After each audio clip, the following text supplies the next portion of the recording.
grito del pueblo y clase obrera, un enemigo del matón,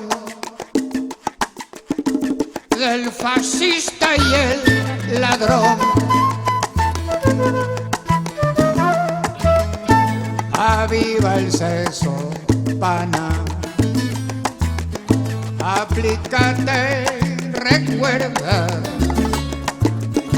al 15 de noviembre de 1922. Han pasado 100 años de esa matanza en Guayaquil. Parece que fue ayer, mi hermano, la historia vuelve y se vuelve a repetir. Me matarán en la pelea,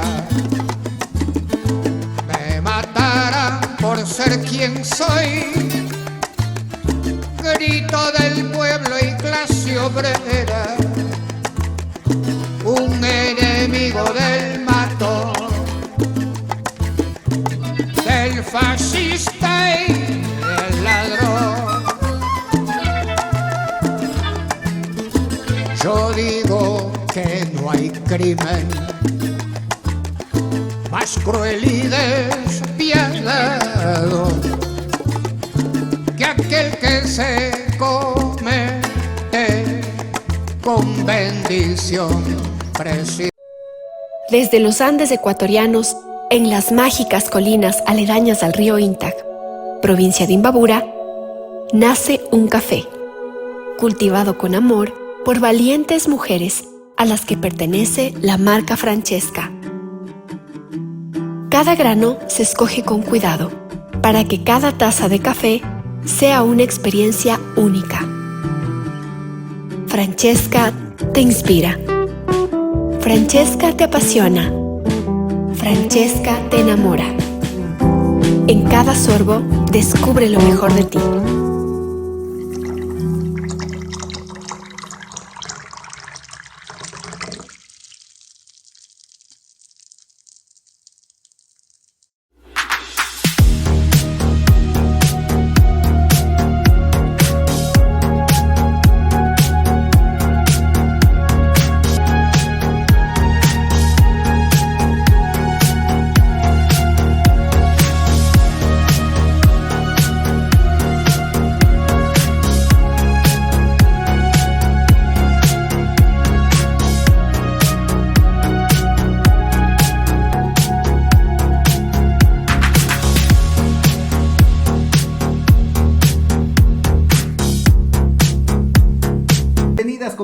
Compañeros, a esta nueva emisión de Hilando Fino. Tenemos el gusto de contar con Guillermo Santamaría nuevamente después de un pequeño problema de salud, del cual espero, Guillermo, que ya estés mejor. Bienvenido. Gracias, gracias. Así es la vida, ¿no? La salud es una cosa que hay que cuidar. Sin salud no hay nada, pero ya estamos bien. Me alegra que la audiencia de tu programa esté permanentemente prendida con tus informes, con tu análisis. No, y sobre todo, mira, con el diálogo con gente que tiene trayectorias distintas, visiones distintas y que puede aportar muchísimo a esclarecer la coyuntura del país. En la conversación que tuvimos en septiembre, dimos una cantidad de pistas que creo que han sido muy esclarecedoras, muy clarificantes respecto a lo que ha pasado después. Nos decías en ese entonces que la salida de Alexandra Vela del gobierno había sido un punto de inflexión. ¿Podríamos retomar la conversación a partir de esa clave de lectura que tú nos diste? Perfecto. Me parece que esa es una hipótesis previa, indispensable para comprender lo que pasa ahora, ¿no? No olvidemos, no es un cuadro político de Creo. Alexandra Vela es una mujer formada en las filas de la democracia cristiana, con una gran trayectoria política, con una formación académica. No hay manera de compararla con el ministro de gobierno que acaba que acaba de salir, y ni siquiera con Cucalón, que acaba de entrar. Son totalmente diferentes. En el caso de Alexandra Vela incluso había acompañado a Lasso durante el periodo de Mahuad, estuvo cerca en el periodo de Mahuad. Es decir, es una mujer que ha estado muy atenta al desarrollo político de Lasso y de los intentos de Lasso durante 12 años por llegar a la presidencia de la República. Y es una mujer con formación académica. El texto de la renuncia de Alexandra Vela es muy decidor, es muy decidor. Alexandra Vela, en ese texto, yo no recuerdo, pero ojalá pudiese tener la precisión, me parece que fue en el mes de marzo del 2022, ¿ah? Me parece que ahí es donde se produce la renuncia de ella. Dice cosas como, por ejemplo, que en el Ecuador de hoy, de ese momento, es imposible acordar con la Asamblea Nacional. Ya en ese momento, Alexandra Vela le decía a Lasso, mire, por ese camino no vamos a ir a ningún sitio. No vamos a ir a ningún sitio. Y en un régimen de derecho hay que acordar de conformidad con las reglas y las normas que están en un régimen de derecho. No hay otra posibilidad. Hay que acordar, hay que crear consensos. Y en la Asamblea Nacional, este momento, no lo podemos hacer. Le dice Alexandra Vela en ese primer texto. Es decir, lo que hoy estamos viviendo ya se vivió el año pasado. Ya el presidente sabía que esto iba a ocurrir. Ya el contexto del país daba para que esta confrontación entre Asamblea Nacional y Ejecutivo, todo el mundo percibía que eso no iba para más. Pero dice algo más Alexandra Vela en esa carta de renuncia. Dice, por ejemplo, por el bien de su gobierno, por el bien de su gobierno, por el bien de las reformas que necesita la economía y de la pervivencia de la democracia, es mejor la muerte cruzada. Fíjate todo lo que le dice. Fíjate todo lo que le dice. Usted quiere hacer las reformas que dice que quiere implementar y que ofreció en campaña electoral. Bien, ahora no puede hacerlo. Vamos a la muerte cruzada, gobierne 6 meses por decreto y haga lo que usted cree que se debe hacer. No hay más, por la pervivencia de la democracia, no vayamos a calentar las calles. Hablo mi lenguaje, no es el lenguaje que utiliza Alexandra Vela, pero más o menos esa era la premonición de Alexandra Vela. Oiga, usted está provocando calentar las calles. Y de hecho, en junio se produjo el primer paro nacional. Porque para una mujer experimentada como Alexandra Vela, había que ir a atajar el tema de la CONAIE, había que ir a atajarlo ahí, en la localidad, en Chimborazo, en Cotopaxi, con políticas públicas focalizadas. Esa es la experiencia para la derecha, el centro derecha, con la cual puede moverse. Pero Lasso se cegó. Lasso, en ese contexto, en ese momento, la muerte cruzada era una magnífica opción. La crisis se ha ido agravando. Hay nuevos actores, por ejemplo, la Fiscalía es un nuevo actor. Los resultados de febrero han tenido un impacto significativo en el nuevo contexto, pero agudizando más la crisis. Pero esto era ya crónica de una muerte anunciada, como para parafrasear el título de García Márquez a uno de sus cuentos más famosos, ¿no? Bueno, mira, me disculpan que para mejorar la calidad de tu transmisión por la debilidad de la señal, salí de imagen, pero yo creo que es muy importante el seguir esta pista, porque bueno, Alexandra Vela, más allá del tema personal, es un cuadro político, es una operadora política muy, muy significativa. Fue secretaria del presidente Roldós al momento de su muerte. Estuvo, lo menciona en algún momento Jaime Galarza en la polémica en torno a si el presidente firmó o no los documentos de la compra de los aviones Kafir de Israel cuando fue la crisis con Perú. Y fue uno de los pivotes en el gobierno íntimo, digamos, en el círculo íntimo del entonces presidente Hurtado.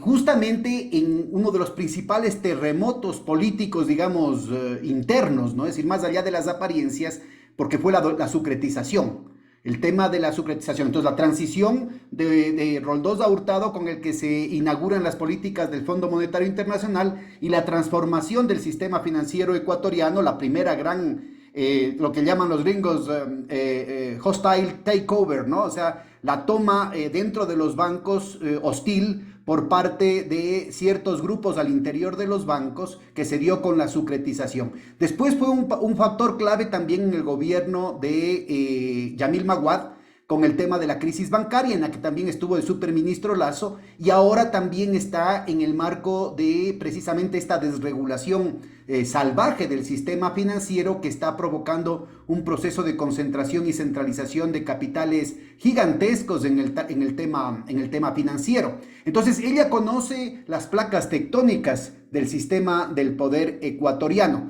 Cuéntanos un poquito cuáles pueden ser las perspectivas que veía ella, que hacían inviable la gobernabilidad si es que no se daba la muerte cruzada hace año y medio que ella sugería.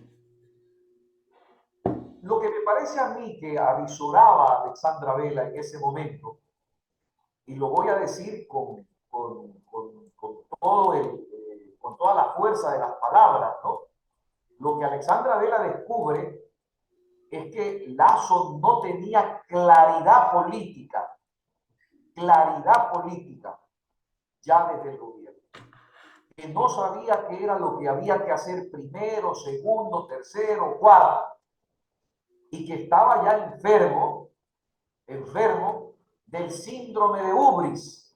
Ya tenía enfermedad del síndrome de Ubris, ya estaba enfermo de arrogancia, ya estaba enfermo de soberbia, ya tenía problemas en ese momento Lazo para percibir su entorno político. Para clarificar a nuestra audiencia, ese síntoma de ubris, de estar sobrado, de la arrogancia, de la prepotencia, se expresaba ya en los hechos, en el reparto de un botín con el come solito, es decir, de lo que habían acordado en la época de Moreno. Ahora decía, bueno, yo soy el que manejo las cartas y yo decido, el que parte y reparte tiene la mejor parte. Y eso un poco es lo que está detrás de todo el malestar político con sus socios más íntimos, ¿no? Claro, correcto. Pero la ventaja es que el síndrome de Ubris sí tiene cura, ¿no? Es una enfermedad que sí tiene cura. Se cura cuando la gente deja el poder. Ahí se cura el síndrome de Ubris, ¿no? Cuando está en el poder no se cura. La mayoría de las personas y todos los seres humanos podríamos ser víctimas del síndrome de Ubris, ¿no? La soberbia, la arrogancia. Ella se da cuenta de que Lazo estaba con un entorno político con el cual ya Alexandra Vela estaba chocando, había chocado, lo dice en su carta de renuncia. Su entorno político no entiende esto, no está de acuerdo con lo que yo estoy proponiendo, por eso me voy, porque su entorno político le dice todo lo contrario. ¿Cuál era el entorno político de Lazo?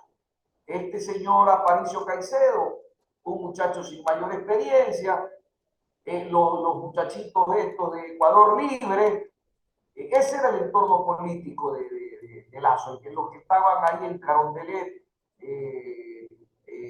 haciéndole la venia, diciéndole que todo estaba bien, ¿no? Ese era el entorno político de Lazo. Con ese entorno político choca Alexandra. Y Alexandra, por supuesto, como una mujer que conoce la política, como tú bien dices, quería abrir el naipe, ¿no? Repartir el naipe.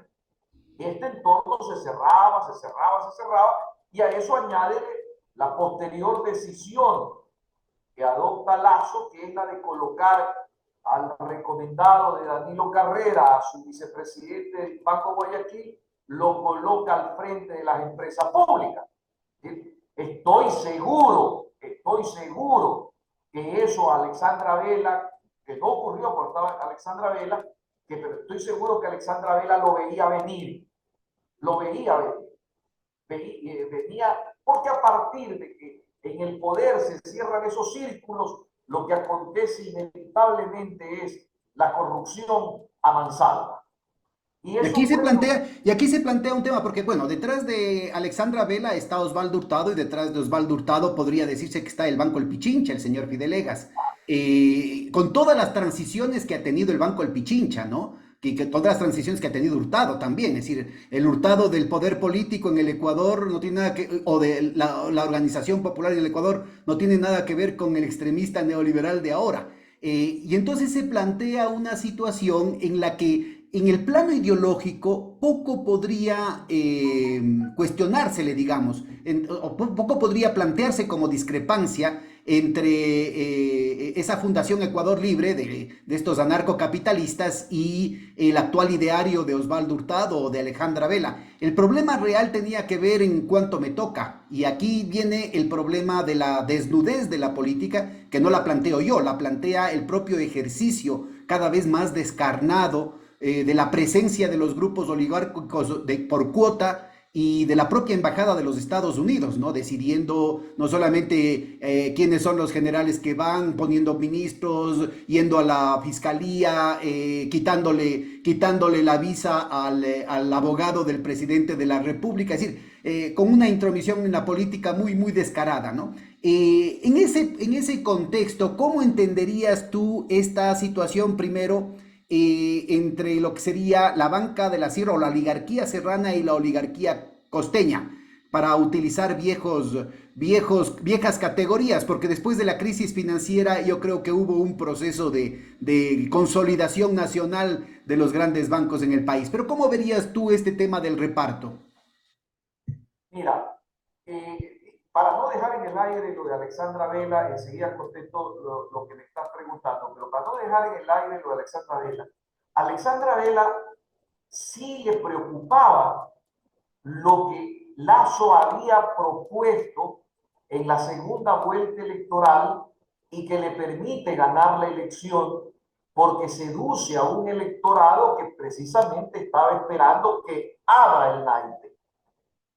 Y le preocupa tanto que le dice en su carta, oiga, las reformas que se necesitan en la economía para que hagan menos ruido, eso lo podemos hacer en el marco de la muerte cruzada.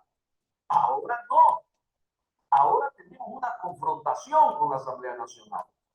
Es ese entorno donde las aguas se calman, donde todos se preocupan por ir a las elecciones. Nosotros estaremos gobernando vía decreto, nos podemos entender mejor. Pero Lasso no entiende eso. Y el entorno político de Lasso se vuelve a meter en sí mismo. Y, como tú bien lo acabas de decir en la frase, come solito, ¿no? Pero el come solito no solamente está en el tema de la economía. Mira tú cómo Lasso, con sus operadores políticos, de manera tosca, ruda, grosera, sin ningún tipo de fineza política, comenzó a operar para acaparar el Consejo de la Judicatura. Luego después el Consejo de Participación Ciudadana. Y a donde metía las manos del grupo de Lasso en su operación política, le reventaba el asunto.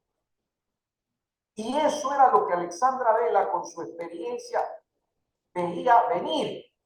Ese acaparamiento de poder por parte de un gobierno débil, debilitado, que ya estaba en deuda con su electorado porque ella veía venir que lo que había ofrecido en campaña no lo iba a poder sostener, los conflictos internos ya estaban, eso veía Alexandra Vela.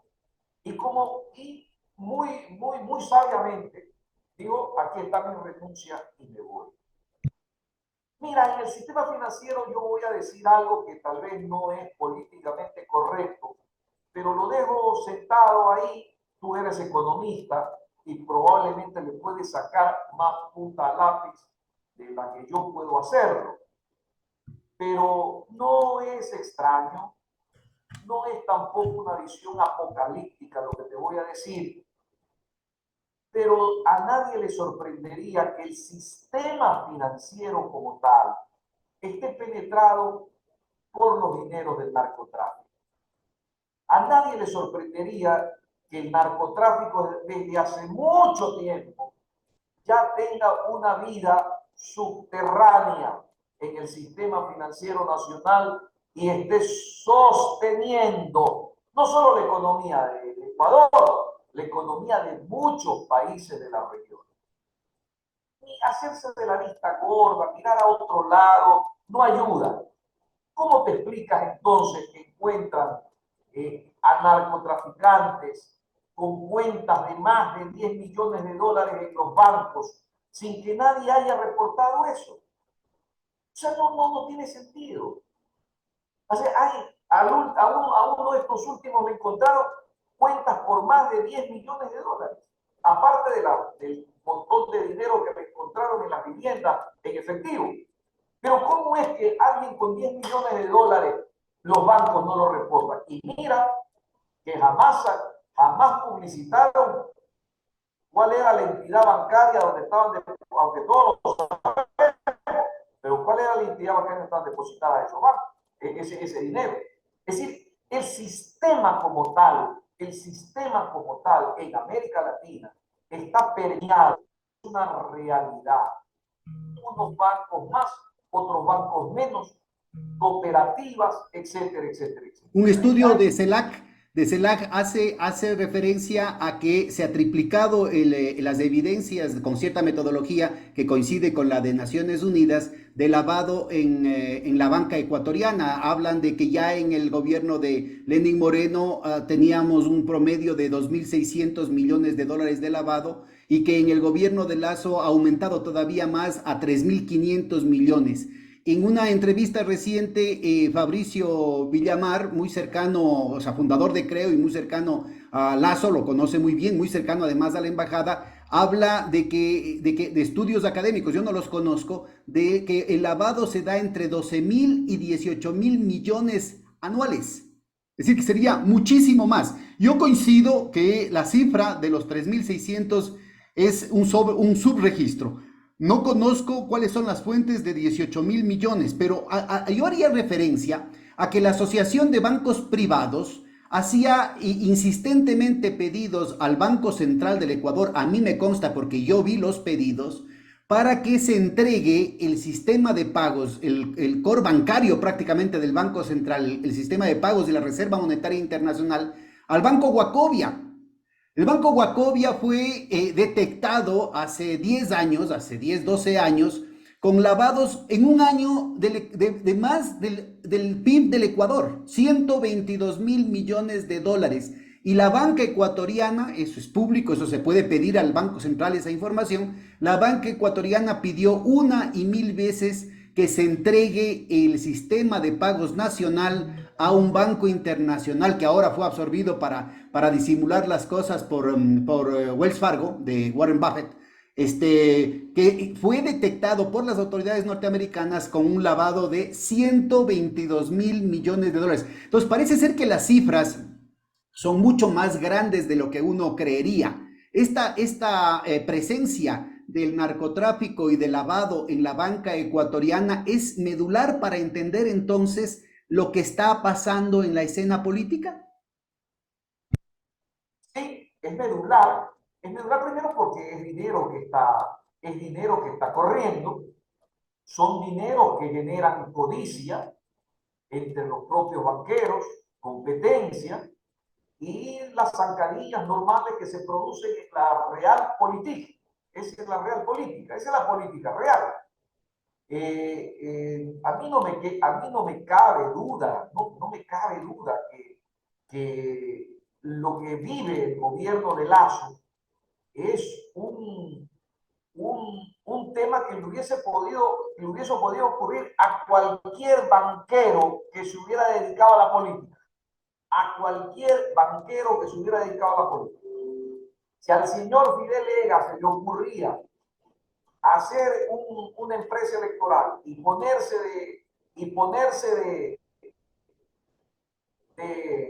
de candidato y colocarse presidente, le hubiera ocurrido una cosa parecida. Es decir, le hubiera reventado que su entorno estaba podrido. Su entorno estaba podrido.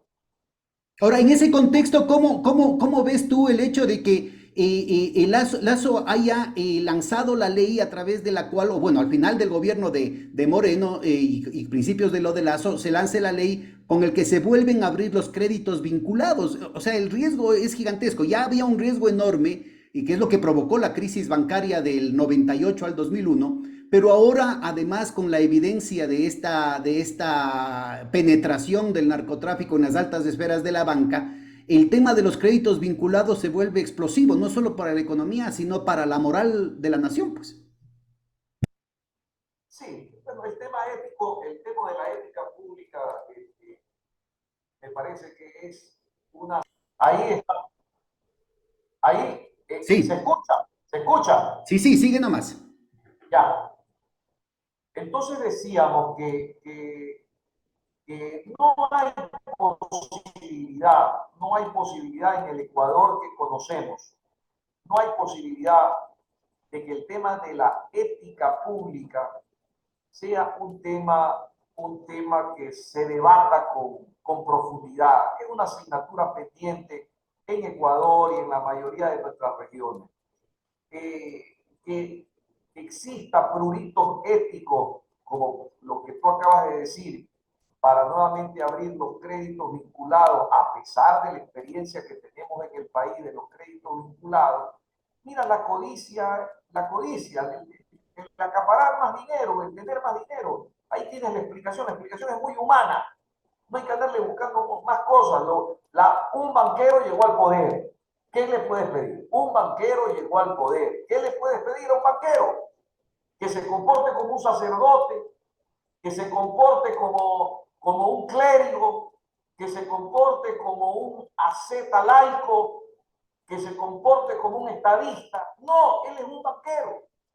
Y su comportamiento es el de toda su vida. Ahora, esto plantea lo que nuevamente nos retorna al síndrome de Lubris, lo que estabas mencionando hace un momentito, es decir, aquí empiezan las broncas. La primera bronca es con Nebot, y uno de los testimonios que lo termina de hundir al presidente, probablemente no en términos legales porque pueden comprarse la Corte Constitucional, pero sí en términos de la opinión pública nacional e internacional, es que su consuegro, José Nebot Saadi, dice claramente que Cherres dio 1,5 millones para la campaña, ¿no? Entonces aquí lo que se ve también es una bronca entre familias. Y por otro lado, el propio presidente de la República sale y le manda al diablo a la posta diciendo que quien le financia es Santiago Cuesta Caputi, entre otros, que es de la familia Caputi, que también es dueña del Banco de Guayaquil. Entonces, y también antes de eso hubo la bronca pública a través de los twitters con Fidel Egas. Entonces,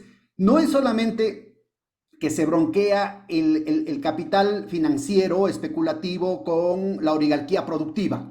No solo se bronquea el capital financiero, digamos, con otros sectores de la oligarquía dentro de Guayaquil mismo. No solamente que se bronquea con el Banco del Pichincha y el grupo del Banco del Pichincha, Diners, el Banco de Loja, etcétera, etcétera, sino que al interior del Banco de Guayaquil, el Come Solito está dejando afuera a un sector importante de la estructura de propiedad, la estructura de socios del Banco de Guayaquil. ¿Por qué no nos cuentas un poquito cuáles pueden ser los orígenes hasta personales de esa arrogancia, de esa prepotencia, de esa ibris del presidente Lazo, ¿no es cierto? Y de su cuñado, el gran padrino. Cuéntanos un poquito cómo se fue estructurando, fue cambiando la estructura de propiedad del Banco de Guayaquil. Primero desplazando a lo que fue el grupo que representaba la familia Durán Ballén, y luego esta bronca con el sector de Caputi y sus asociados. Bueno, mira, lo que se conoce, ¿no? Yo conozco lo que se conoce a través de la prensa nacional, pero esa evolución del Banco de Guayaquil, aquí en Guayaquil, pues todo el mundo la conoce, siempre la capitaneó Danilo Carrera. Danilo Carrera fue el eje de la reconstrucción de ese banco, Él ¿no? en los años 70 fue presidente de la Junta Monetaria, ¿no? Bueno, durante los años 70, sí, en la dictadura militar. Él estuvo vinculado a la dictadura militar. Luego, después, en democracia, fue un hombre que también estuvo en algunos puestos públicos. Su vida, la biografía de Danilo Carrera siempre estuvo vinculada incluso fue decano de la Facultad de Economía en la Universidad de Guayaquil, inicialmente. No era un personaje mal visto en los medios guayaquileños oligárquicos y de clase media. Había estado vinculado al deporte. Recuerda tú que él estuvo presidiendo el Comité Olímpico muchísimos años, el Comité Olímpico Nacional. Y tú sabes la fuerza que eso tiene en el deporte, el Comité Olímpico Nacional, y una fuerza inconmensurable. De tal manera que era una figura mediática, aceptada en los medios, no tenía mayor problema, y financieramente había él sacado adelante el Banco Guayaquil. Lazo siempre fue una figura menor, un apéndice de Danilo Carrera, siempre. Nunca fue una figura central, siempre fue ahí. Luego, ¿cómo lo veíamos aquellos que veíamos la política y participábamos en política? Lazo se lo veía de cuando en cuando ingresar a la política como un alfil de ese grupo, como un alfil del Grupo Banco Guayaquil. Así se lo veía Lazo. Lazo participó muy activamente aquí en el terminal terrestre, presidiendo una de las empresas públicas que maneja el terminal terrestre, me parece que era la administración de Febres Cordero, me parece.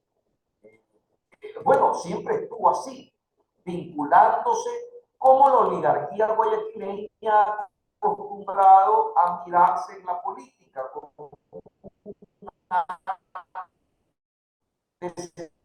servicio público al público, ¿no? Ahí Lazo no jugaba no estaba en las mayores ligas. Danilo Carrera siempre estuvo en esa. Pero cuéntanos cómo Yo fue tal lo que vez se voy a tomaron, dar, lo que se tomaron en la estructura del Banco de Guayaquil, hundiendo a la familia Durán Ballén, que tenía nexos familiares con Febres Cordero, ¿no? Sixto Durán Ballén, alcalde de Quito, presidente de la República, es decir, también estamos hablando de una persona con muchísimo poder, y cómo es posible que alguien como Danilo Carrera, que a pesar de toda la trayectoria que estás mencionando, tenía importantes vínculos, puede tumbarse a una familia que logra poner presidente de la República y que logró emparentarse con Febres Cordero, que era otro presidente de la República. bueno, la explicación la puedes encontrar en la habilidad de Danilo, ¿no? Danilo, antes del Banco de Guayaquil, él tenía una financiera que se denominaba Finansur, me parece. Ese es el antecedente del Banco de Guayaquil. Me De parece la que que le hizo cargo a a Lazo, ¿no? Muy tempranamente, cuando era muy muchacho. con Finansur absorben el Banco de Guayaquil. Era la habilidad de Danilo. Danilo Carrera siempre ha sido un gran vendedor de su imagen, ¿no? Un hombre con una palabra fácil, elocuente, simpático, con mucha empatía, y no, se ha sabido mover muy bien. Ya luego después los Durán Ballén no eran precisamente que permanecían aquí en la ciudad de Guayaquil, pues los Durán Ballén más estuvieron afincados en Quito y mucho más el arquitecto Sixto Durán Ballén. Lo veo yo, ¿cómo lo veo yo? Lo veo yo fruto de la habilidad de Danilo Carrera. Danilo Carrera siempre fue un hombre muy hábil y casi te diría un lover guayaco, ¿no? Ha trascendido que compraron el banco por 4 reales a la final, es decir, lograron a través de su control del Banco Central, de la política monetaria, del tema justo de la securitización de la deuda, estrangularle al Banco de Guayaquil con ciertas medidas diferenciadas, y pudieron hacer desde el accionariado minoritario que tenían, comprar a los mayoristas, a los accionistas mayoritarios, a precio de gallina enferma, ¿no? Sí, esa es una de las cosas que se afirma. Sí, es cierto, pero es la habilidad de Danilo. Danilo se había movido siempre muy bien en la política pública, había entrado, había salido, había hecho su financiera, se movía muy bien. No, yo no le encuentro ahí mayor ¿Y cuáles fueron misterio. las alianzas políticas y financieras que tuvo Carrera y Lazo, que tuvieron Carrera y Lazo para tumbarse a gente tan poderosa como los Durán Ballén y su combo? Porque no eran ellos solitos, es decir, era toda una coalición de poderosos intereses financieros guayaquileños y quiteños, ¿no? Que estaban detrás del Banco de Guayaquil y que terminaron siendo subordinados por este hostile takeover, se llama en términos técnicos. ¿Tú conoces cuál fue cuáles fueron las alianzas políticas que le permitieron a Carrera el hacerse del banco? Mira, mira la participación de Lazo. Lazo siempre participó sin militar en ningún partido político, siempre estuvo indistintamente. En el gobierno de Maguad siempre estuvo. Con la democracia cristiana, él siempre estuvo muy ligado, muy pegado.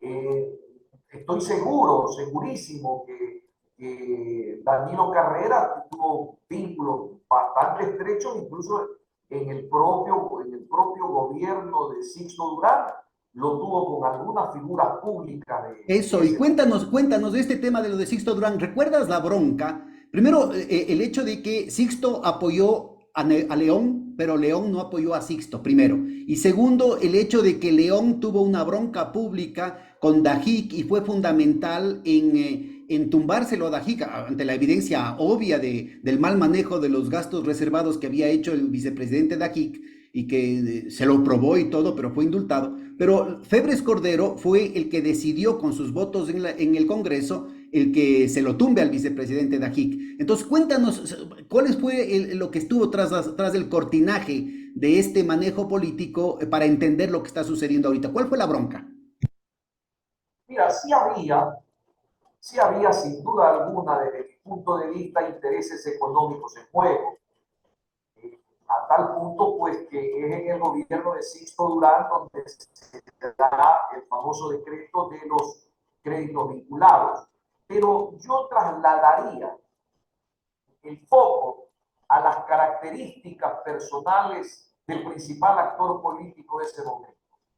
El principal actor político de ese momento era León Febres Cordero. Y León Febres Cordero ya había detectado en algunas figuras políticas de su entorno, los había ya identificado como sus rivales políticos. Uno de ellos, Ricardo Noboa, otro de ellos, Alberto Dají, y ya con la famosa frase de Febres Cordero que la popularizó: los perseguiré como perro con hambre, le digo a Gustavo Noboa, pero asimismo lo hizo con Alberto Dají. Era la personalidad política de Febres Cordero también la que tumbaba muchísimas veces estas alianzas de grupos económicos en la derecha. Un hombre con Ahora, detrás de esa bronca no se puede hablar de que hubieron discrepancias ideológicas. Ideológicamente, Febres Cordero era tanto, o bueno, tal vez un poquito menos neoliberal que un Dajic, pero más tanto igual del neoliberal que Gustavo Noboa o que Ricardo Noboa. ¿Cuál podría ser la bronca y en esa bronca cómo se alineaba Carrera y Lazo? Mira, sin duda ninguna, Febres Cordero, y ahí tú encuentras el por qué Lazo siempre estuvo muy cercano al Partido Social Cristiano, aunque nunca se afilió al Partido Social Cristiano, pero estuvo siempre muy cerca. Febres Cordero es un hombre que había vivido ya la experiencia de haber sido presidente de la República y no le fue tan bien. Estaba viviendo en ese momento la experiencia de la alcaldía y fue mejor alcalde que presidente, ¿verdad? Pero había vivido ya la administración pública. Y cuando la gente que se vive los corsets de la ideología pasa por la administración pública, la administración pública le termina de derrumbar mitos y le termina de derrumbar supuestos ideológicos. Y Febres Cordero ya vivía en esa década del 90, ya vivía Febres Cordero, ya vivía un contexto de alcaldía difícil. Ya creo que estaba incluso hasta, había regresado a la legislatura. Ya era un hombre que tenía una experiencia de su paso por el manejo de la presidencia del Ejecutivo. Entonces no sería raro. Yo no estoy en los entretelones, no estuve nunca en los entretelones del centro derecha. Yo era más bien un amigo periférico de muchos de estos actores políticos. Pero sí constaté que la personalidad de Febres Cordero era la que muchísimas veces pateaba la mesa de acuerdos, pateaba la mesa de posturas políticas y pateaba la mesa de proyectos que tenía el centro derecha, ¿no? Y Ahora, así fue en todo esa bronca, y que en ese entonces Febres Cordero tenía abiertos conflictos, tanto ideológicos como políticos, como económicos, con el grupo al que representaba Hurtado. Pero todo esto va cambiando a raíz de todos los juegos del intento de convertibilidad y del gobierno de Bucaram. Ahí se unen. Ahí tienen una plataforma común que luego se expresará en el gobierno de Maguad. Cuéntanos cómo se fueron dando los cambios políticos y sociales dentro de la plutocracia guayaquileña, sobre todo, y en general del país. Bueno, tú recordarás que quien le gana la presidencia de la República a Jaime es Agdalá Bucaram, ¿no? Y a partir de esa derrota del centro derecha entra una revisión de, de, de lo que ellos tenían como proyecto. Recuerda que el triunfo de Bucaram, incluso yo estuve muy cerca en ese entonces de Carlos Julio Arosemena Monroy, se da con el apoyo, uno de los que apoya es Carlos Julio Arosemena a Agdalá Bucaram, ¿no? Uno de los que apoya la candidatura de Agdalá Bucaram. Y el centro derecha queda desguarnecido el centro derecha de la costa queda desguarnecido luego de la derrota de Jaime Nebot. En ese momento, Yamil Maguad, que estaba de alcalde de Quito, comenzaba a levantarse como la figura preponderante del centro derecha. De las cosas que recuerdo, las encuestas que se hicieron en aquel momento siempre lo pusieron a Maguad por arriba de Jaime Nebot en las preferencias electorales. Y es por eso que Jaime Nebot renuncia su candidatura en favor de Yamil Maguad y se da esa unidad entre todo el centro derecha, ¿no? Por unas razones prácticas, porque en ese momento Maguad era el hombre que aglutinaba la derecha, el centro y hasta algo del centro izquierdo. Era la figura exitosa en la alcaldía de Quito. Estaba en su plenitud. Claro, en ese entonces recuerda que la democracia cristiana tenía un espectro muy amplio que luego Hurtado lo liquida, ¿no? La democracia cristiana tenía un ala izquierda muy importante, y tenía un centro y tenía un centro derecha que más bien estaba subordinado. Recuerda que Febres Cordero hablaba de Hurtado como el político sandía, verde por fuera y rojo por dentro, y le acusaban de comunista, y las cámaras empresariales hacían, yo recuerdo que hubo un encuentro en 1981, poco antes del asesinato de Jaime Roldós, en el que en Tambo Mulaló hubo un encuentro masivo de sectores de la derecha, la extrema derecha, bajo la cobertura de las cámaras empresariales, sobre todo terratenientes, en el que se hacía un comunicado mostrando que el verdadero peligro del comunismo venía por Osvaldo Hurtado. ¿Te acuerdas? Claro, pero ese era el Febres Cordero del 80. De los Ya el 80. Febres Cordero del 90, ya el Febres Cordero del 90 ya no es el mismo. Y el Ya el Hurtado Febres tampoco. Cordero del 90. ¿Ah? Y el Hurtado tampoco. La democracia cristiana también había cambiado radicalmente, porque también, acordémonos, el Banco del Pichincha ya no era el de los Acosta Velasco y de la Iglesia Católica y la Curia, sino era el de Fidel Egas. El propio Carlos Julio Arosemena había perdido su banco, que era banco de préstamos o banco de descuento, no me acuerdo el que había quebrado. Banco de descuento, El lo banco de perdió. descuento, ya había perdido. Entonces, Lo perdió. Arosemena Monroy había apoyado a Febres Cordero en su candidatura y después se separa. Cuéntanos un poquito de esas discrepancias. Mira, yo no conozco mucho, yo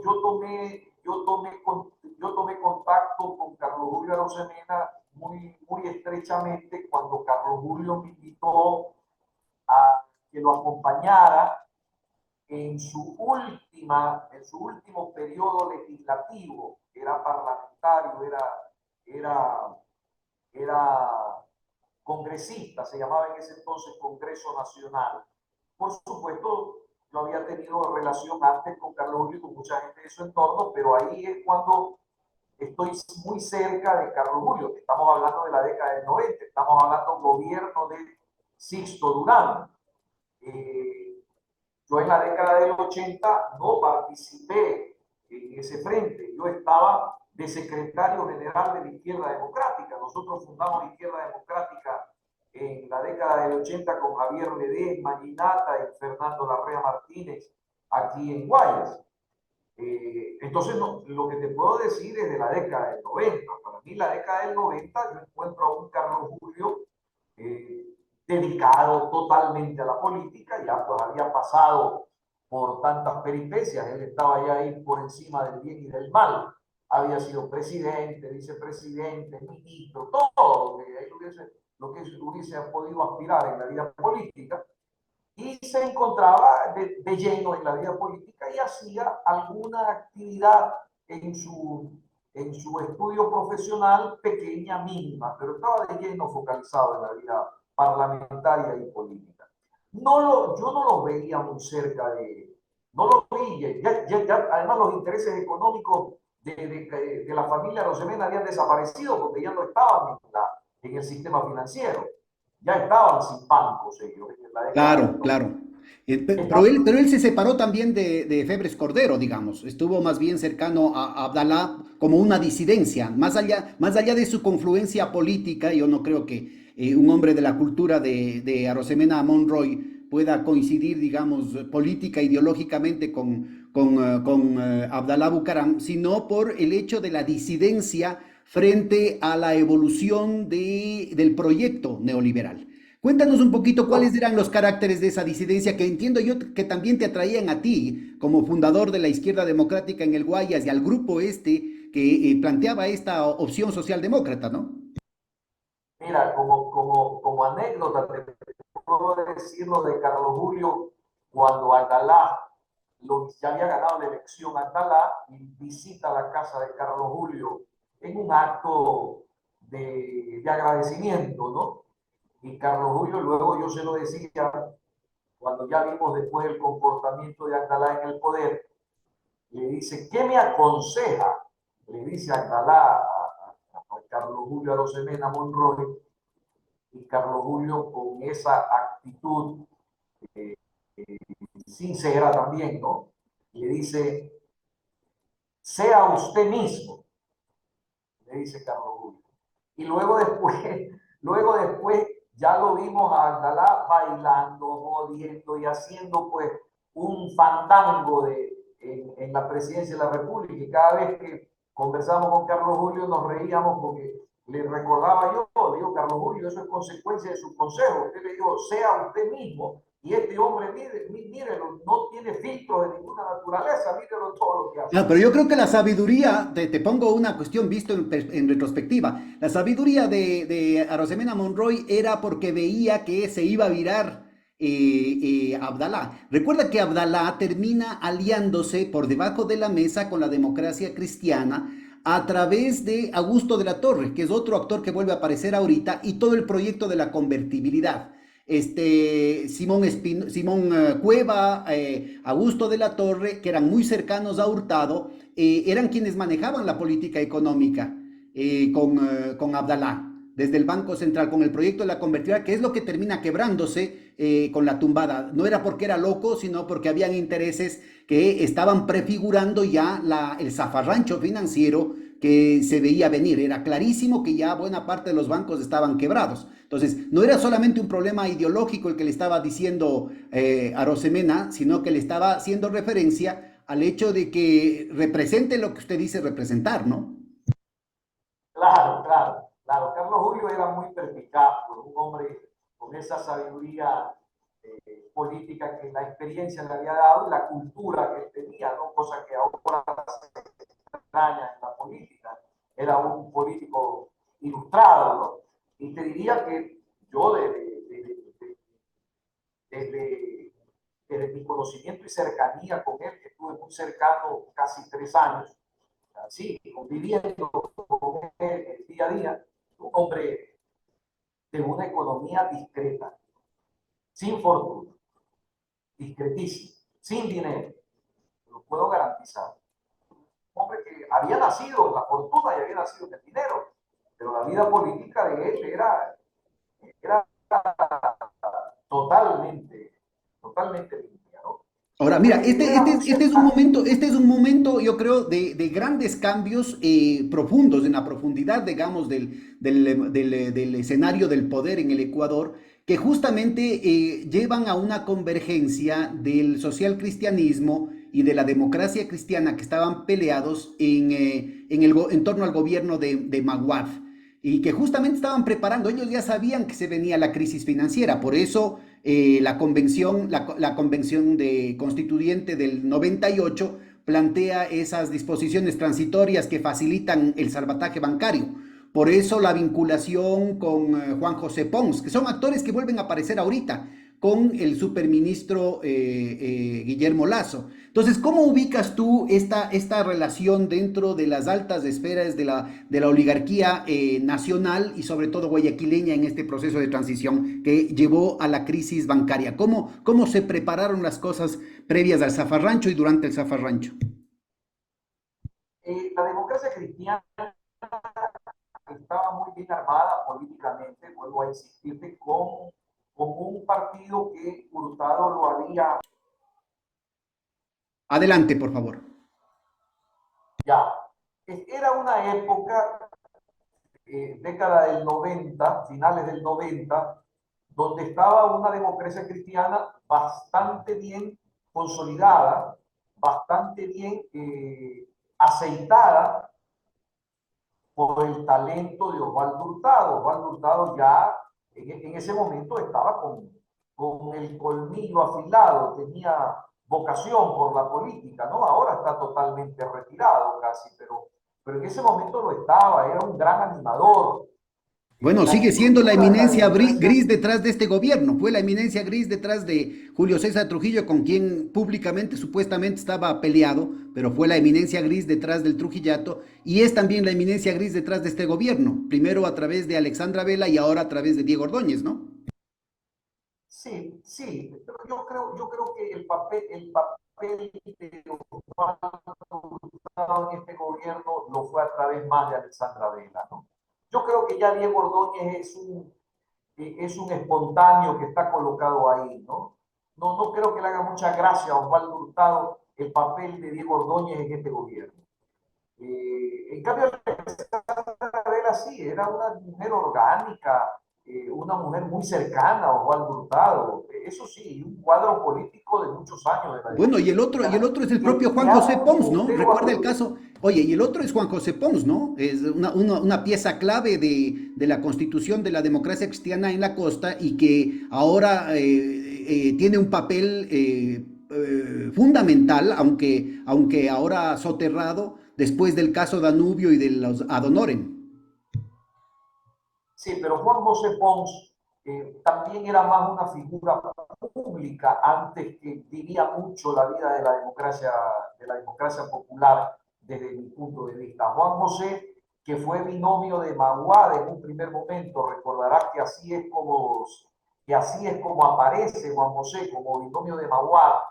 Él pertenecía aquí en Guayaquil, él era gerente de algunas empresas. Recuerdo que me parece que fue gerente de la empresa de la señora Piana Bruno, de Oleica. Era un hombre que se movía en esas esferas, no era un hombre de fortuna, era un gerente de empresa, ¿no? Un gerente de empresa. Ese fue el binomio de Maguad inicialmente, pero el papel dentro de la izquierda, perdón, de la democracia popular, no era muy trascendente. Ahí, sin duda, en ese entonces brillaba Ramiro Rivera, desde No, pero en la costa me refiero, Guillermo. Mira, al principio eran los Ortega, ¿no? Los Ortega en la fundación de la democracia cristiana en los años 60 es medular el papel en la costa, en donde eran muy, muy pobres. En general, la democracia cristiana era un partido de cuadros, pero en términos de intereses económicos eran los Ortega y lo que fue el Banco Continental, que ya para el 95-96 había quebrado.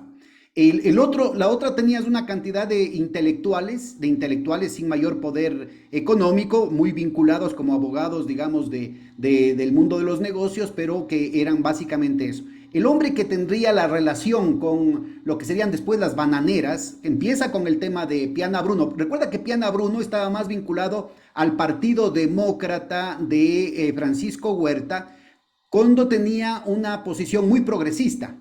Inclusive Piana Bruno, a poco antes de morir, hasta que se murió, digamos, fue correísta, ¿no? Y muy radical, era de la posición crítica desde la izquierda al correísmo. Pons crea su propia estirpe, digamos, en su vinculación sobre todo a las bananeras y a las camaroneras. Ya, por eso es lo que llega a la asamblea como presidente de la asamblea en esta nueva alianza de los demócratas cristianos y los social cristianos a finales de los 90, preparando las condiciones del reparto de la crisis financiera. Sí, sí, pero mira que cuando Pons ya no tenía mucho espacio.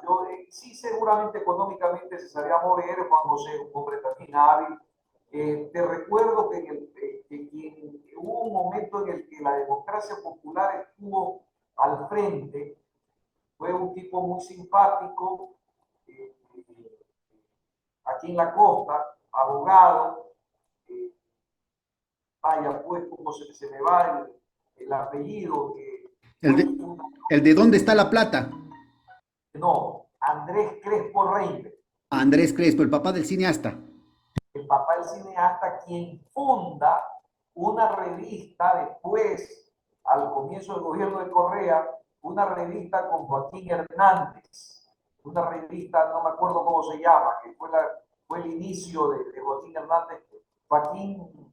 No es Joaquín Hernández, José Hernández, el colombiano, de los Pelagatas, ¿no?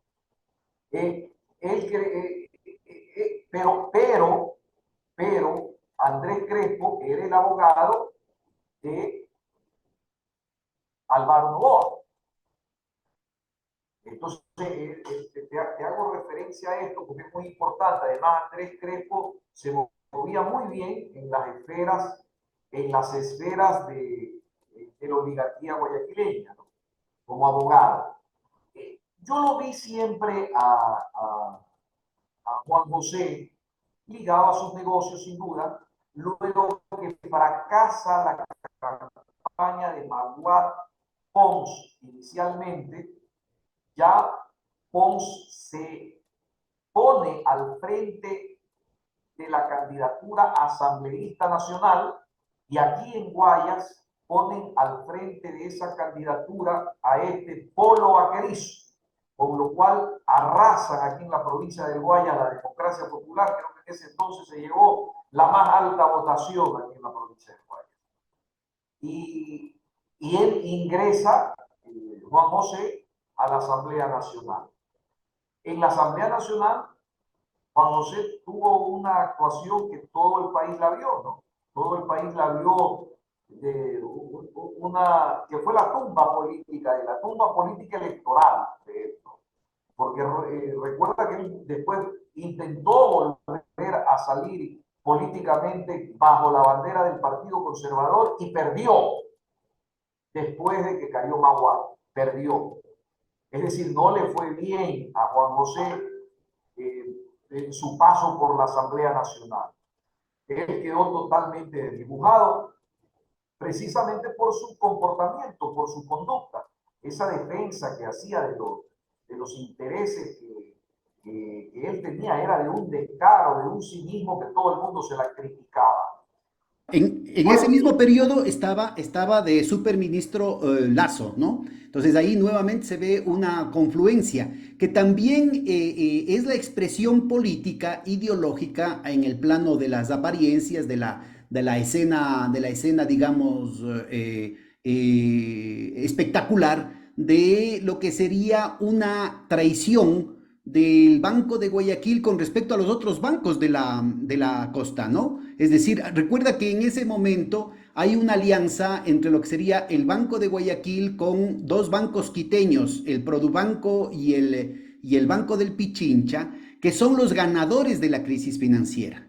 La situación de los bancos tradicionales de la sierra, de la costa, el Banco del Progreso, el Banco ¿cómo se llamaba? El de la Previsora, el Filambanco, llevaron a tal nivel de desesperación que hasta amenazaron con guerra civil. Acuérdate la marcha de los Crespones Negros, ¿no? Encabezada por Febres Cordero, por Nebot, por Fernando Aspiazu, por Juan Illingworth. Acuérdate que llegaron a pedir visa a los ecuatorianos, ¿no? Es decir, fue un nivel de violencia que estaban dispuestos hasta fracturar la unidad nacional, provocar un conflicto interno con cuestiones armadas, una cuestión muy virulenta, que después se vio claramente, ¿no es cierto?, que tenía que ver no con un asunto regionalista, sino con un asunto bancario. Después se destapó la olla de grillos que fue el tema bancario, y en ese tema bancario, de todos los bancos de la costa, de los bancos grandes de la costa, el que sale de ganador es el Banco de Guayaquil. Cuéntanos cómo afectó eso la estructura y la forma de expresión, porque a la final todos los intereses, toda la forma de financiamiento de los negocios en Guayaquil empezó a darse a través del Banco de Guayaquil y bueno, blindados en estado de coma por el Banco del Pacífico ya bajo protección estatal. Cuéntanos cómo se dio todo este proceso en términos políticos, porque eso significó un cambio radical en las alianzas políticas después de la crisis bancaria. Bueno, lo clave ahí es que la figura política del Banco Guayaquil, que era Lazo, y tú te olvidas de algo que también es muy importante. Otra figura política vinculado al Banco Guayaquil, fue Ramón Yulí, secretario general de la administración junto con Durán Barba en la época de Maguad. Ramón era uno de los altos ejecutivos del Banco Guayaquil. Es decir, la presencia del Banco Guayaquil en las decisiones políticas en ese periodo siempre estuvo de manera muy tangible, muy tangible. De tal forma que cualquier operación que se pudo haber dado ahí o golpe de mano que se pudo haber dado para favorecer los intereses del Banco de Guayaquil era fácilmente comprensible porque estaban en el poder político. Lazo era un superministro, era un hombre de mucha llegada al oído del presidente en ese entonces Maguad. Lo colocaron de gobernador en la provincia. Era un hombre con información privilegiada, era un hombre con acceso a decisiones políticas y mucho más arriba de él en ese momento Ramón, que estaba en Carondelet. No hay, visto a la distancia, uno puede explicarse que el Banco Guayaquil haya sido el favorecido, como tú bien lo señalas, y además los hechos lo prueban, no debería asombrarnos porque ellos estaban en el poder político en ese momento, ¿no? Y claro, ellos estaban con un susto, como tú lo describes, con el susto de que se les venía la fiesta abajo, porque la crisis de la caída de los bancos ya era un asunto que no se podía ocultar, que por el contrario ya había ocasionado un desangre, ¿no? Un desangre. No lo pueden arrastrar, y esto es muy importante recordarlo. El grupo de banqueros que quiso arrastrarlo a Febres Cordero en su, en su, en su juego de intereses entre los banqueros guayaquileños, recuerda tú el famoso discurso de Febres Cordero del yo no me ahuevo. Fue una demostración de Febres Cordero de que él no estaba dispuesto a dejarse arrastrar por este grupo de banqueros que estaban jodidos, ¿no? Pero los otros, los que estaban en el poder, no tenían ningún problema. Ese es el momento, después del yo no me ahuevo de Febres Cordero, es el momento de la alianza más fuerte de Lasso con Febres Cordero y con Nebot, ¿no? Inclusive con discrepancias de Febres Cordero con Nebot en ese acercamiento con Lasso. Porque estaban en el poder político, estaban en el poder político. Te pregunto yo, ¿qué hubiese sido si este señor que era el dueño del Banco del Progreso, Aspiazu Seminario, además de haberle dado dinero a Maguad, ¿ah?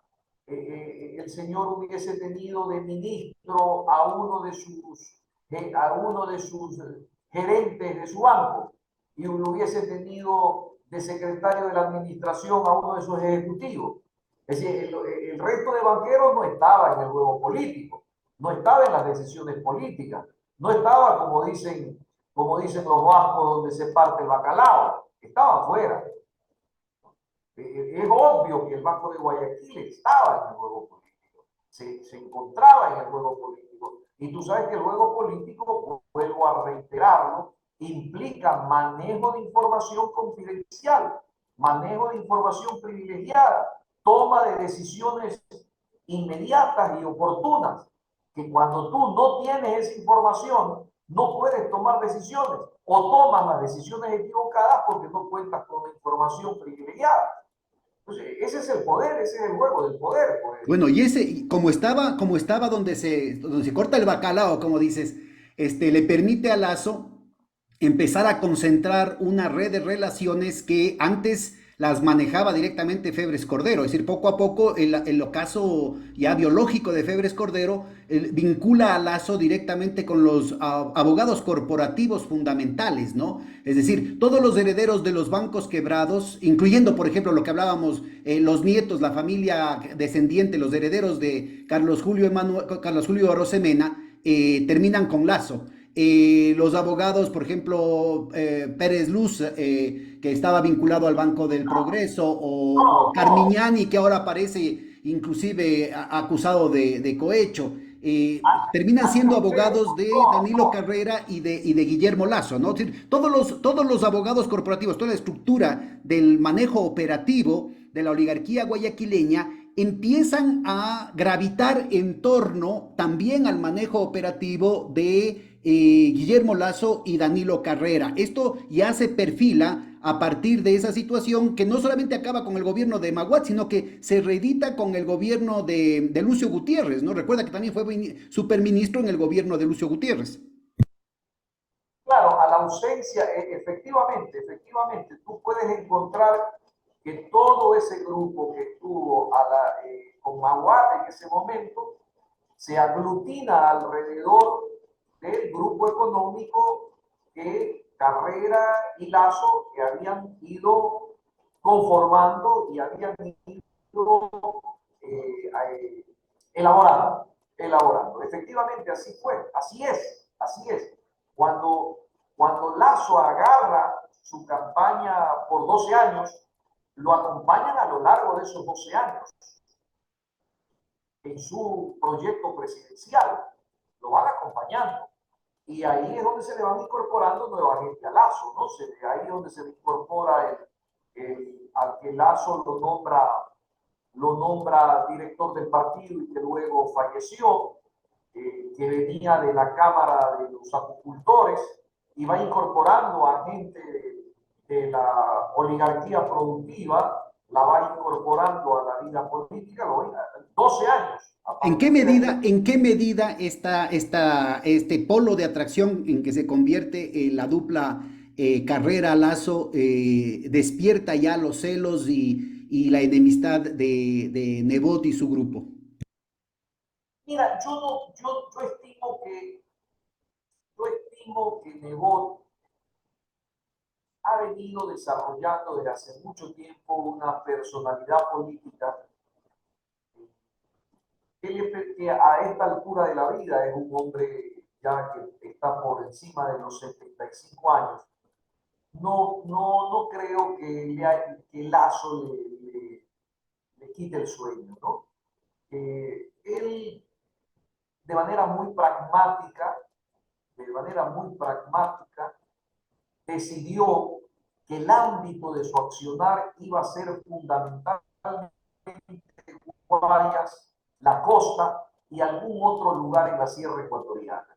Y eso él llegó a la convicción de que así era por las encuestas que cada vez que corría salía la intención de voto y la famosa frasecita esa que sacan los encuestadores: ¿por quién usted no votaría jamás?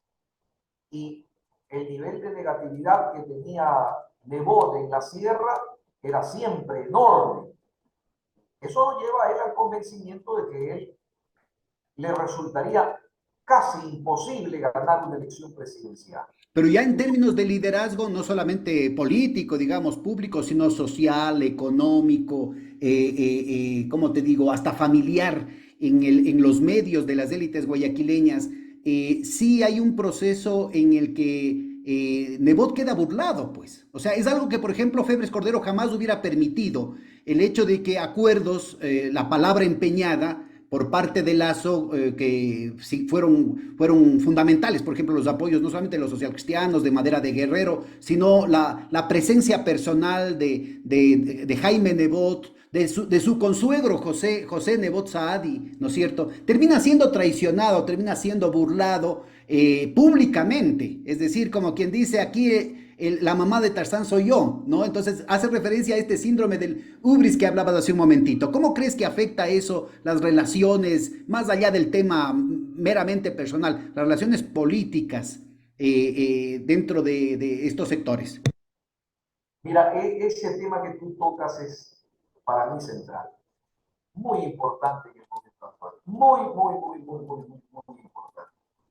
La política, no importa si sea el actor esté en la derecha, esté en la izquierda o esté en el centro, la política como quehacer del bien público, así en su concepto más amplio, cuando tiene actores que no vienen precisamente de la política. ¿Dónde se hace un político?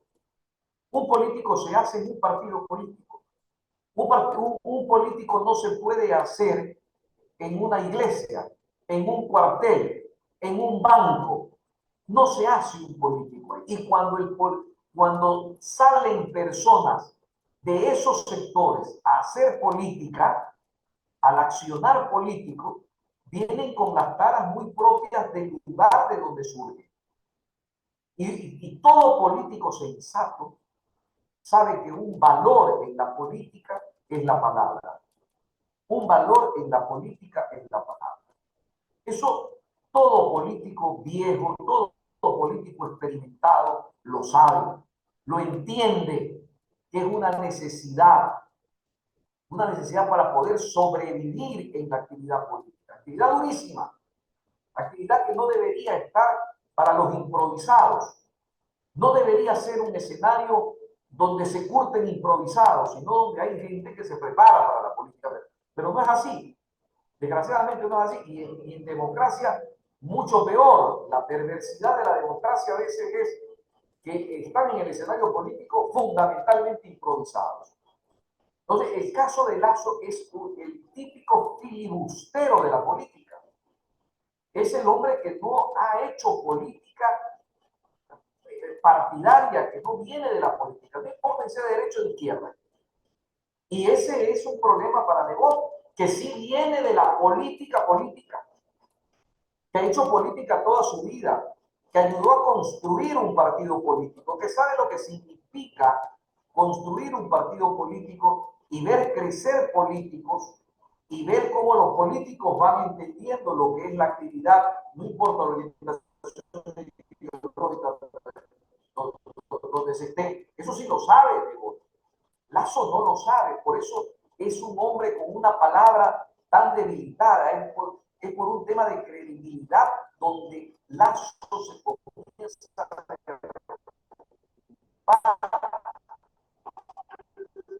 existir de la actual agonía que vive el gobierno de Lasso.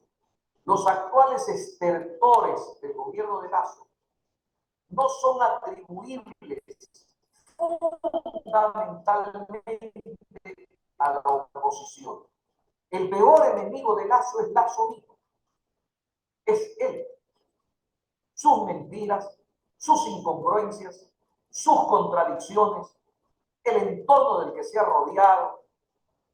Ahora, esas mentiras, esa política de filibustero, de esas traiciones, traicionan primero a los Durán Ballén y a su combo, se hacen del poder del Banco de Guayaquil, traicionan al resto de bancos, traicionan a Nebot, pero también traicionan a un grupo de socios del Banco de Guayaquil que tienen expresión a través de los Caputi. ¿Cómo podrías entender eso en una estructura que parece ser que está omnipresente? Es decir, estamos hablando de Carrera, presidente del banco, de Reina, hijo del fundador del banco, de Iván Correa, del Banco Banisi, de Luque, que era 10 años gerente del banco, de los hijos del propio Guillermo Lasso. Es decir, estamos viendo una cuestión muy del riñón del Banco de Guayaquil. Y de pronto hay una disidencia a la que se le escapa al presidente y públicamente lo acusa, ¿no es cierto?, de que toda la cuestión de la posta es financiada como un tema de los Caputi. En el marco de una cuestión muy grave, porque sale Villavicencio, que entra y sale de la embajada de los Estados Unidos y dice: esta es una bronca entre la mafia mexicana y la mafia albanesa. O sea, ¿qué mismo está pasando? ¿Qué sucede? ¿Cuál fue la bronca con los Caputi? ¿Qué hizo Lasso que merezca una respuesta tan drástica, que hasta la propia embajada de los Estados Unidos le quita la visa a su abogado y al abogado de Carrera, el señor, ¿cómo se llama? Carmiñani? Mira, ahí el pensamiento lineal no nos permitiría comprender eso que tú acabas de plantear. Pero hagamos el ejercicio. Un hombre como Lasso, con la conducta que ha demostrado, para hacer dinero, esa conducta probablemente le sirve. Para fortalecer su banco, probablemente esa conducta le sirve. Ofrecer, traicionar, joder al uno, joder al otro, probablemente para ponerse en la hegemonía del sistema financiero ecuatoriano, ese tipo de conducta le sirve. Pero para gobernar un país eso no sirve. Gobernar un país es otra cosa. Y eso tienen que entenderlo todos los grupos empresariales, pequeños, grandes, todos. Aquí el único que entendió eso fue el padre de Álvaro Noboa. El padre de Álvaro Noboa nunca lo viste en las actividades políticas. Siempre escogía él el político al cual tenía que financiar y a partir de ahí él veía si actuaba o no actuaba usando el Estado para sus intereses. Pero cuando el propio banquero, sin intermediarios, sin mediación, decide ir a administrar el Estado, por mucho que él quiera ponerse por encima de esos conflictos, el entorno lo va a obligar a que baje a su triste realidad, como es lo que ocurrió con Lasso. Yo no veo en el tema, me imagino que cuando dices tú los caputis te refieres al que fue a todos estos que, Santiago a, Cuesta Caputi, yo no lo digo yo, lo dijo el propio Lazo. ya, Indignado, pero salió a acusar quiénes eran los que habían financiado las revelaciones de Boscán, ¿no? Diciendo que había una, o sea, sugiriendo que hay una prostitución de la prensa y que en realidad aquí lo que estaba es cumpliéndose con una agenda de disputas de los negocios. Mencionaba gente correcto. del seguros y de esa gente, ¿no? Y pero mencionaba de manera muy particular a los Cuesta Caputi, que son también representantes de un sector de los accionistas del Banco de Guayaquil. Pero recuerda, mira tú, yo no conocía si eran accionistas del Banco de Guayaquil o no, pero mira tú esta realidad. ¿Quién preside? ¿Quién preside TC Televisión Canal 10? ¿Quién es el dueño del noticiero de televisión de Canal 10? Si lo ubicas, ¿quién es, no? Claro, claro, es otro Cuesta Caputi. Es otro, está Caputi, que defiende, pero de una manera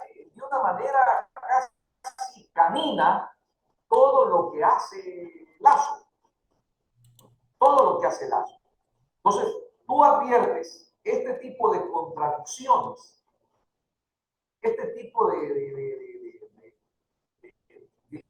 que en apariencia parecieran que no tienen una lógica, tú las vas a encontrar cuando recuerdas que Lazo es un banquero y pertenece a un grupo y que ha ido a administrar el Estado ecuatoriano desde esa condición. Y sus habilidades como banquero, pues nadie se las va a negar, sus habilidades para hacer dinero, nadie se las va a negar. Esas cosas no sirven para administrar el Estado. Mira, esto es muy sencillo. El que quiere hacer dinero, te dedicas a hacer dinero. La política es para otra cosa. Por eso es el Estado que tú lo ves a este gobierno. Este gobierno estaba asignado por la muerte, ¿cómo se llama? La muerte súbita, que no sabemos en qué momento va a ocurrir. La muerte Está cruzada. asignado constitucionalmente la muerte cruzada, pero en medicina te diría, oiga, usted le puede dar la muerte súbita. Así nace este gobierno, con la muerte súbita como parte de su constitución, Por eso, observa, en la década del 80 se hizo famosa una frase, el gobierno bikini, le decían en ese entonces, porque todo el mundo esperaba que se caiga, pero nadie sabía cuándo, decíamos en la década del 80. Este es una cosa parecida. Todo el mundo espera que Lazo se caiga, pero desde el Bueno, inicio. ¿y qué pasa? ¿Y qué pasa si la Corte Constitucional sigue siendo manipulada por el gobierno, como lo fue en el caso del CIADI, como lo ha sido en el caso de la consulta? ¿Qué pasa si sectores del Pachacutic, sectores de la izquierda democrática, de los social cristianos terminan votando a favor del gobierno? Digamos, todo este interrogante, si al final, ¿no es cierto?, el hombre del maletín se impone y Lazo empieza a repartir caramelos con desesperación para salvarse. ¿Cómo continuaría el gobierno en medio de esta soledad plutocrática? Mira, tú lo has sintetizado muy bien.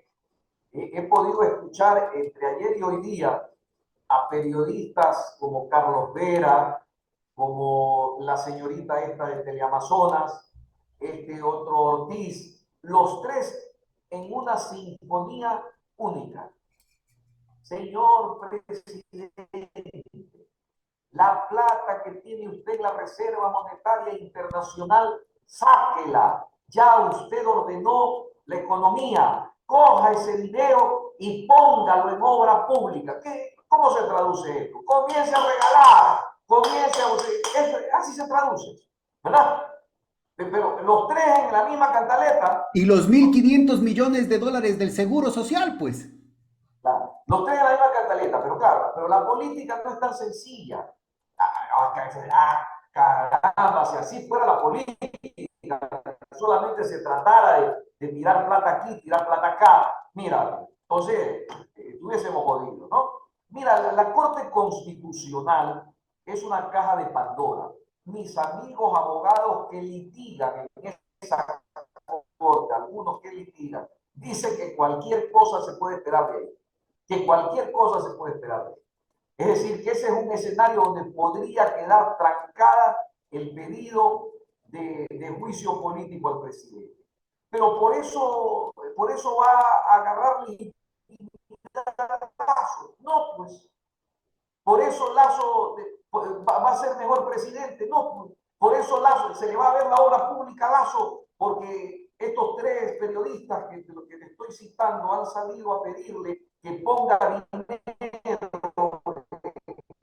en obra pública. ¿Va a poder hacerlo? No, pues porque no tiene el equipo. Oye, en la década del 80 había un personaje, Alejandro Román Armendáriz. Fue secretario general de la administración de Roldoso. Un hombre talentosísimo. Yo era un joven, él tenía una revista que se llamaba Impacto, en la que yo era el redactor político, y ya él había salido del gobierno de Roldoso, fundó un partido que se llamaba Partido del Pueblo, me parece que se llamaba, de la socialdemocracia, afiliado al Internacional Socialista. Y él, recordando lo que había vivido con Pedro Rondón, me decía, vea Guillermo, para administrar este país, década del 80, para administrar este país, se necesitan no menos de 4.000 ejecutivos de primera línea. Década del 80. Y se preguntaba él mismo, decía, ¿qué partido político tiene esos 4.000 ejecutivos de primera línea? Y él no se responde, ninguno. Bueno, cambia la pregunta al siglo XXI. Hoy, que son cerca de 700.000 burócratas en el país, ¿cuántos ejecutivos necesitas para ejecutar una política pública de primera línea en los diferentes ámbitos? ¿Qué partido político tiene eso? Y peor este hombre que está improvisado ahí. Eso no, esa realidad, desde mi punto de vista, no va a cambiar, Pedro. Vamos a vivir días, sin duda ninguna, inciertos. Vamos a vivir, y repasemos antes de que concluyamos. Mira, tiene Lazo es capacidad de cintura en este momento en la Asamblea Nacional, casi ninguna. Casi ninguna. El Consejo de la Judicatura, que lo tuvo, ahora ya no lo tiene. Entonces, ahora va a tener la demanda de la función jurisdiccional, que ya lo observo al presidente del Consejo de la Judicatura, que comienza a pedirle presupuesto, con lo cual te estoy diciendo también que ya va a tener posibilidades de meter menos manos en los jueces, ya no lo tiene. El Consejo de Participación Ciudadana, donde metió las manos a Aparicio y conformó una mayoría con Ulloa, la nueva mayoría, frágil, pero ya no está el gobierno ahí. Ahí podría repartir confites y podría repartir caramelos. Consejo de Participación Ciudadana. Fiscalía, donde tenía a la fiscal engolosinada con los juicios políticos que heredó de Lenín Moreno. Ahora ya la tiene metida en el juicio del Gran Padrino. Y ya tiene dos investigaciones abiertas del gobierno. Lo único que le queda a Lazo en este momento es la Contraloría. Y es la Contraloría. La policía y el ejército también, ¿no? Pero la policía más que el ejército, la policía más que el ejército. Pero la Contraloría, veo de lo político ahí, la Contraloría. Y en esto quiero hacerte caer en cuenta una cosa. La Contraloría argumentó públicamente, y lo dice Verde Soto en el informe anticorrupción. La Contraloría argumenta que no intervino en ENCO, la empresa que coordinaba 14.000 y pico de millones de dólares de las empresas públicas del Estado, que no intervino porque no lo ameritaba. Entonces, Contraloría no intervino ahí. Lo dice, se abstuvo de ingresar ahí. Sin embargo, para lavarse las manos la Contraloría, ¿sabes qué ha hecho? Una serie de informes de corresponsabilidad penal con los otros gerentes de las empresas públicas. Pero esta relación causal de la subordinación que tiene la Contraloría, hay que encontrarla, porque este Contralor es un encargado de un prófugo y el otro que está preso. Entonces, la Contraloría es lo único que tiene en este momento de la fuerza de control del Ejecutivo. Y los vocales que sean abiertamente gobiernistas en el Consejo de Participación Ciudadana, que son uno de apellido Figueroa y el otro un ex marino apellido Molestina, han declarado públicamente que quieren designar al Contralor antes de que entren los otros electos en mayo. Porque es lo único que le queda al gobierno. Las calles, el momento en que la CONAIE, que yo me imagino que en junio, julio estarán en las calles, si el gobierno es tan estúpido y deja que la CONAIE le caliente las calles, no las va a poder controlar. Con la debilidad que tiene de credibilidad, con la poca... Mira lo que acaba de hacer, acaba de salir diciendo que ha puesto más plata en la educación superior, y ese va a ser el camino que probablemente coja, regalar por aquí, regalar por acá, regalar más allá, ¿verdad? Porque dice que tiene la reserva monetaria ahí, tiene los dólares de la reserva monetaria. Pero la educación básica es un caos en el país. No te digo la educación superior, que tú también seguramente estás vinculado a la actividad académica del país. La educación superior no tiene brújula. Está terrible. Y los hospitales, hombre, los hospitales. Y lo que es más grave, ¿no? Es decir, no hay ninguna acción para corregir la penetración de la mafia, del narcotráfico. Y mientras siga alimentándose el jugoso pastel de lavado y del tránsito por el país, pues seguirá elevándose, escalándose el sicariato, seguirá habiendo más violencia. Una cantidad de interrogantes enormes. Guillermo, tienes la absoluta obligación de curarte, de mantenerte sano, porque este programa continuará. Bueno, eso si este espacio aguanta y si este cuerpito aguanta. Así es que te corto así abruptamente porque tenemos que continuar la conversación de aquí a unas semanitas, viendo qué es lo que pasa, y hasta la próxima emisión de Hilando Fino. Un gran abrazo, muchas gracias. Igual para ti, Pedro. Un gran abrazo y para la audiencia que nos escucha. Saludos. Chao. ¿Buscas una plataforma para estar informado? ¿Ya te cansaste de los mismos de siempre, de las noticias sesgadas, de los medios tradicionales, de aquellos que mienten? Pues espera, te presento a Hoja de Ruta. Somos una propuesta de comunicación diferente, más comunitaria, más veraz. ¿Quieres conocernos? Quédate aquí. Te prometemos información de calidad. Contenido disruptivo. Alianzas internacionales.